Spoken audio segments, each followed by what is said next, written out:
Hey folks, welcome to Opal's NZ. My name's Tim, and welcome back if you've been here before, and welcome if you're new. Today we have a pretty special piece, and I'm super excited about this. I've been putting it off for a while, and it is this piece here. So it's a very top grade crystal belemnite fossil piece, and it's probably the most expensive piece of rough I've purchased so far, and I'm hoping it cuts the best gem that I would have cut so far. So it's pretty exciting. It's 13 carats there, and it's very much a solid sort of round shape, skin to skin colour. So let's take a closer look. Yeah, so this is our piece, and then look at that colour. It is stunning. And very, very transparent, so it's going to cut a crystal.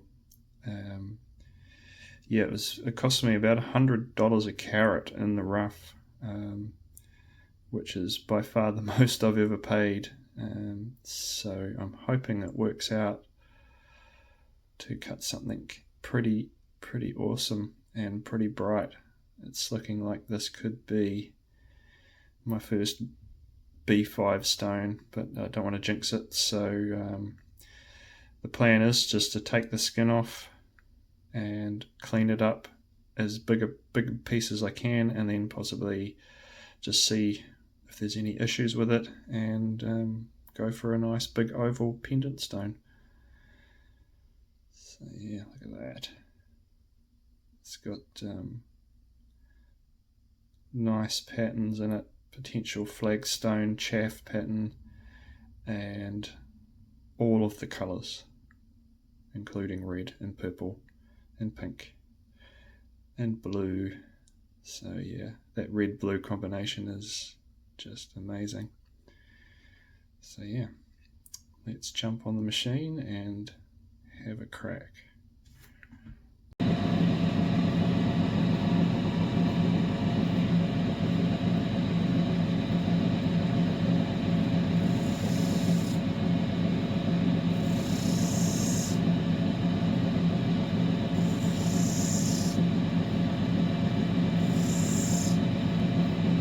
I'm just working on the 600 wheel.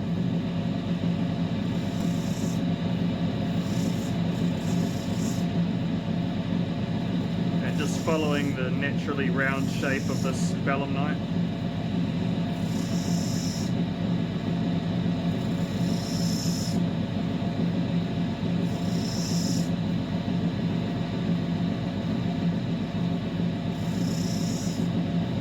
A little bit of sand on it.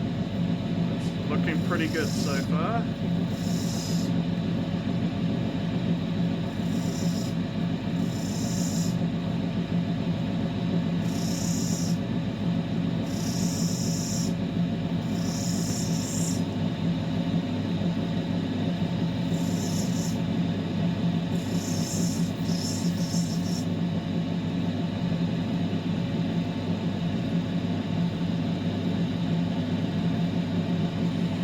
Got a bit of crumbling going on here, so I'm just going to have a look under the...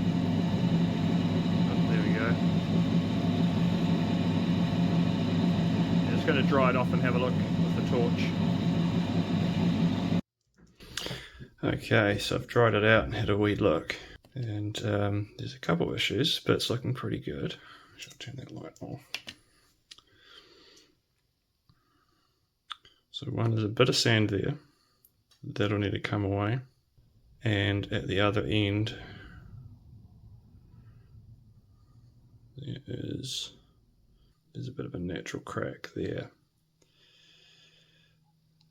Yeah, there, you can see it there. So that'll just take a little bit off there as well. And yeah, I don't really know which side to face it from yet, so I'll just clean those bits up and have another assessment.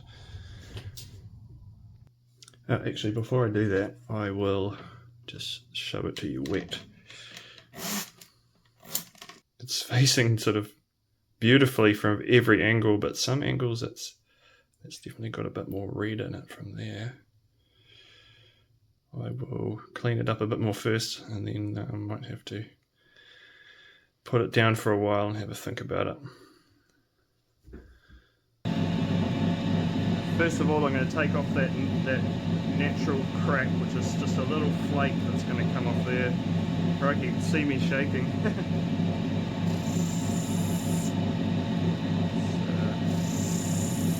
High stress piece, this one.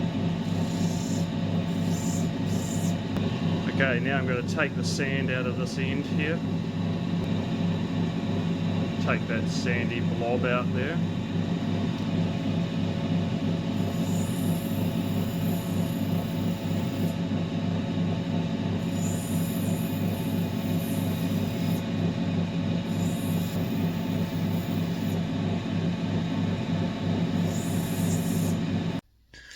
Alrighty, I have decided to stop.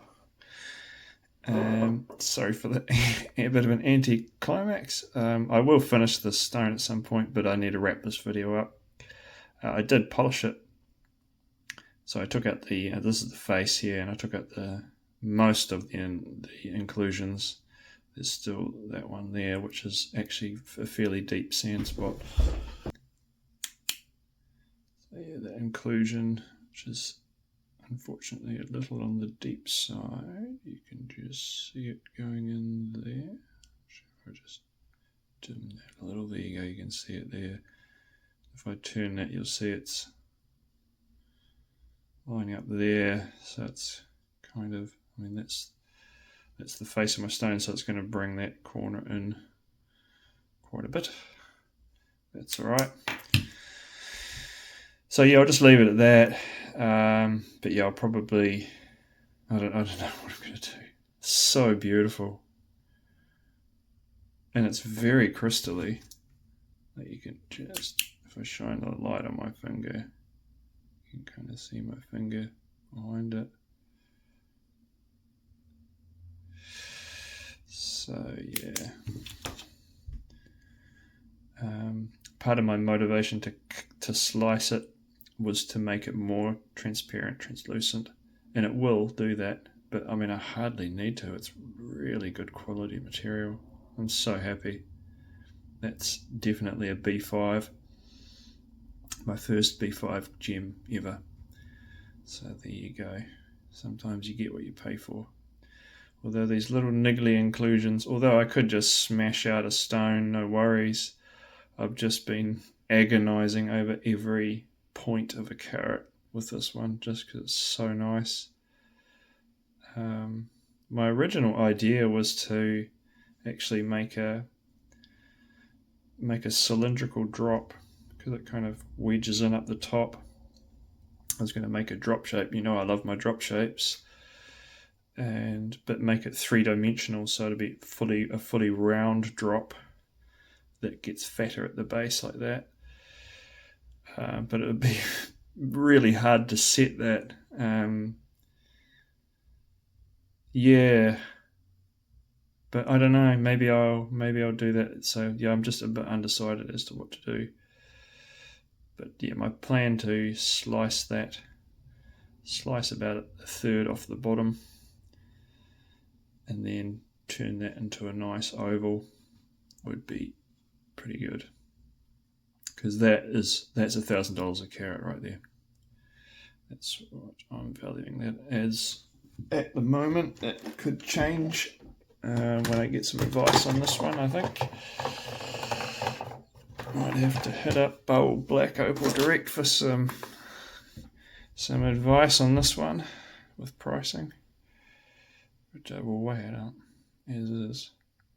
I mean, I could get a nicely finished oval of probably half of the carats of that. So it's 9.86 carats like this. So I could probably easily get a 5 carat finished crystal oval out of there. Still a bit of a divot there. So that was the side I thought faced the best. That's the back, which, look at that cool little sun flashy circled red dot halo thing. It's so cool. I've polished it and I've just been staring at it for about half an hour. So, I mean, that's the back. It's very nice. The front, I think, is better. The colour's brighter. I kind of like the pattern a bit better though on the back. But in any case, from any angle, it's bright. So yeah, let me know what you think. Maybe give me some ideas on how to do what to do with this. Do I go with my original plan and slice off a third slice off the bottom here and get a nice oval off of that back side, and then slice a bit off the top and get a little pointer off there, and then turn the rest into an oval? That was my plan. Or do I slice that off there and turn it into a cylindrical drop shape,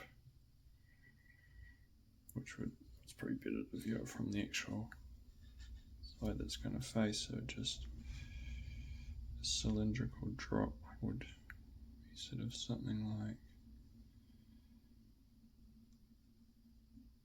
that. Or leave it as is,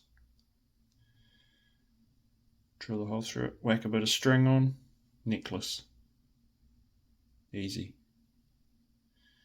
Sweet. Yeah, let me know what you think, and thanks for watching, and we will see you next time. Next video will be coming out much quicker than this one has. Sorry, Christmas break and all that, and doing other things, but yeah, we'll start getting back into the rhythm in the new year. So yeah, you'll be seeing more of me. Thanks again, like and subscribe, and we'll see you next time.